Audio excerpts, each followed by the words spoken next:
This is a TLDR tier list for next week's Mutation.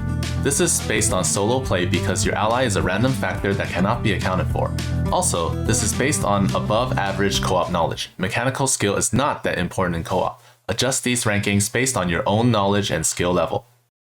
I'm going to start off by saying that both Avenger and aggressive deployment depend largely on the enemy comp. And since I have not played against every single possible combination, there will be a lot more theory crafting in this one than usual. Also, aggressive deployment is much more difficult in solos because you're fighting two different players' waves. So yeah, let's start with Abathur. The more I played him against other ones, the more I realized he has a really rough start. Like, even weak comps like Shadow Disruption do quite a lot of damage early on, despite having like 3 Brutalists and 3 Leviathans. It takes a while until like after the 3rd train before you can actually get enough biomass with other units. So it's a lot harder than I thought, and enemy comp matters for him. Zeratul, I thought that you had to mass DTs. So if it's a ground comp and you mass DTs, it's really easy. But if there's an air comp, you pretty much have to mass enforcers, which are actually really good. It's just that you can't have as many of them. And if you're fighting air, you want the Ceradeth Legion so you can steal the big guys. And towards the end, the late game, after like 15 minutes, you want to save your Legion for the aggressive deployment waves and use the Legion every time aggressive deployment attacks your ally. That way they can't use their tier 6 units against your probes and stuff. But yeah, so he's really good, and with P2 you're just gonna be really strong as the enemies get stronger as well.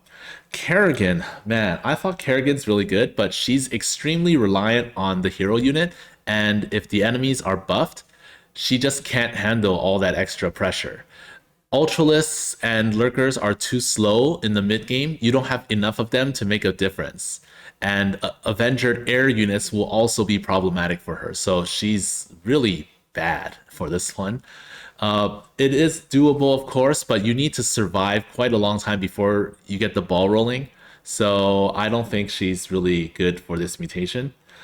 Dehaka, he's pretty good, but if you're fighting against Zerg, there are too many little guys, and if they drop right onto your impalers single target aren't they're not gonna do enough damage. They're not gonna kill them fast enough before like an overseer comes, and then the angry Zerglings just destroy your burrowed impalers and stuff. Against Protoss, they're fine, but yeah, for Dehaka and for a lot of commanders, Avengered Immortals with extra HP and buffed attack speed are extremely scary, even if you're not using armored units. So yeah, Mengsk is very good, except that if there are Avengered Immortals, they're gonna break your bunkers so fast. It's not the escorts from the train. Those guys will get smashed by ESOs. It's the ones that drop in your base, or they go up like the sides. They go up your ally's ramp or something. So you really need a lot of bunkers. You want to have fewer ESOs than usual, just so that you can have more bunkers. And if you're fighting against air, you also need to defend. You need some bunkers in the back, which is an extra waste of resources. Although if you don't do that, then they're gonna break your back door, destroy your economy. So he's still good, but not great. Karax, similar. Immortals are scary. They will break your stuff. The good thing about Karax is that you can like panic blast Immortals to death. With Orbital Strike, you can also stun them. And if you have enough cannons in front, you could take quite a few hits before they deal too much damage to you. Solar Lance also works very well on trains, and if you have enough monoliths, they can't really get to you. And you can also bug an aggressive deployment wave by putting a Mirage over the high ground, perhaps behind the Expo, or to the top right, in the top right area. You just put a Phoenix there and a Mirage there, and then your aggressive deployment waves won't spawn anymore. Stukov, if you're fighting ground, he's fine, but ground units dropping onto your tanks will be a problem. So if when the aggressive deployment wave hits, you want to deep tunnel your tanks away. And if you have a bunker or something nearby, you infest structures so that something else takes the hits. If you're fighting air, you'll need liberators. Unfortunately, liberators deal 0 damage to trains. So it's if you use diamondbacks, they're okay. They can work, but they don't reach over cliffs. So long-range air units like Tempest may be problematic. Alarak is pretty good because Wrathwalkers exist, Overcharge exists. Alarak can also tank quite a lot of hits.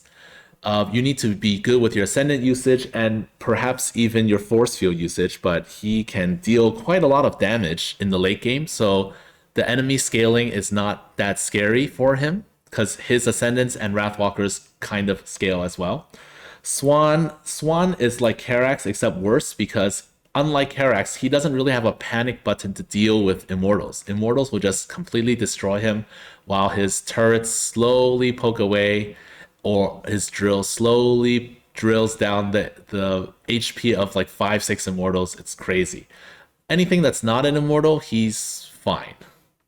Stetmann, Super Gary's just so good. If you're fighting air, Hydras deal tons of damage to air units. So Stetmann is really good against everything, pretty much. If you're fighting ground, you make Ultras. If you're fighting air, you make Hydras.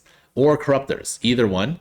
And Super Gary himself will just delete the majority of waves with Igor, and anything that doesn't die. When Lings die, he'll get angrier. Super Gary gets angrier and shoots faster. So he doesn't matter. For him, doesn't matter. Enemy comp doesn't matter. Vorazun.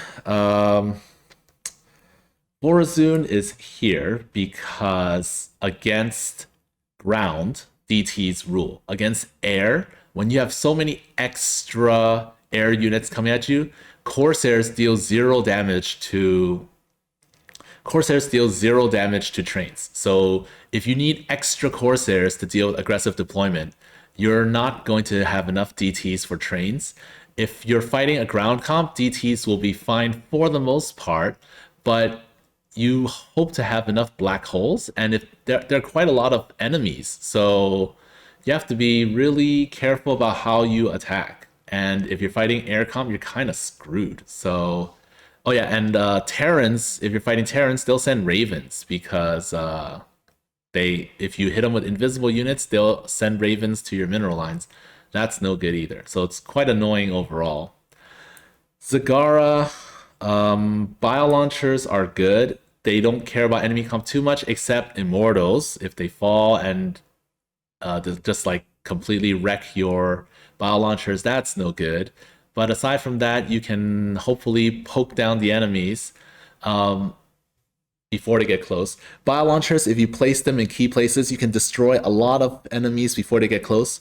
I'm pretty sure Fleet of the Matriarch will be problematic for her as well. So I'm not sure if she should be here or here, but for now, I'm just going to put her here because bio launchers are pretty powerful.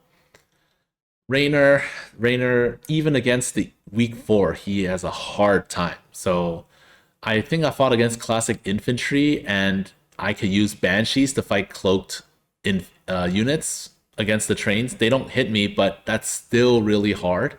It's still really hard. So he's not good against Avenger. And when he has to fight extra enemies, he needs to spend extra resources. If you mass tanks, they might drop on your tanks, and that can be a problem as well.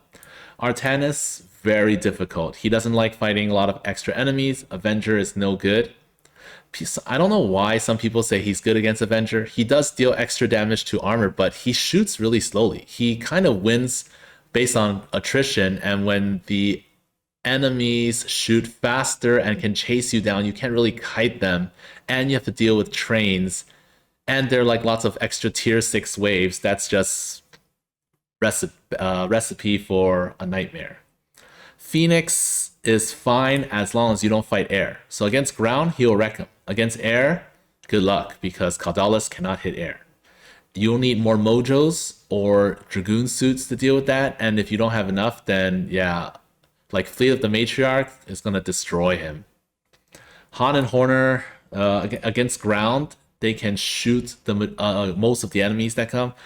You probably have to fight a weak comp like Shadow Disruption, but yeah, overall not really good. Against an air comp, man, Reapers are gonna get wrecked so badly against any kind of air comp. Or against Terran that sends science vessels, no good. If you want to mass like wraiths and stuff, hopefully that's enough firepower, but earlier on it's gonna be really difficult to take out enemies. Nova is really strong.